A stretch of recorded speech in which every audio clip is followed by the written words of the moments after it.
purgé, puis c'est ce qu'on entend sur le plateau. Oui. Vous êtes d'accord avec ce côté binaire ou c'est plus compliqué que cela? C'est très compliqué du fait de l'agrégation de tout le monde qui est là, c'est évident, mais en substance, c'est ça. C'est deux camps qui s'affrontent. Moi, je vais vous dire quelque chose. J'étais il y a 2 ans à peu près, avant que les hostilités commencent en Syrie. Je me trouvais en Angleterre par hasard pour d'autres choses, pas du tout de la Syrie.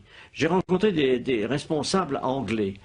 Et quelques-uns qui sont mes amis m'ont avoué, en me sollicitant, qu'il se préparait quelque chose en Syrie. C'était en Angleterre et pas en Amérique.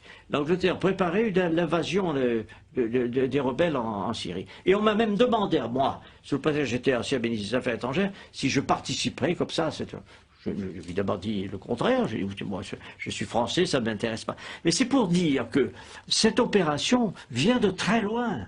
Elle a été préparée, conçue, organisée. Dans quel but Excusez-moi, dans quel but? L'idée de le renverser Bachar, c'était quoi le but? La finalité? Mais dans le but très simple, de destituer le gouvernement syrien, parce que dans la région, il est important de savoir que ce régime syrien a des propos anti-israéliens. Et que par conséquent, tout ce qui bouge dans la région autour, moi j'ai la confidence du Premier ministre israélien qui remonte très longtemps, qui m'avait dit on essaiera de s'entendre avec le Premier ministre, et avec les États autour. Et ceux qui ne s'entendront pas, on les abattra. C'est une politique, c'est une conception de l'histoire. Pourquoi pas, après tout? Mais il faut le savoir. Frédéric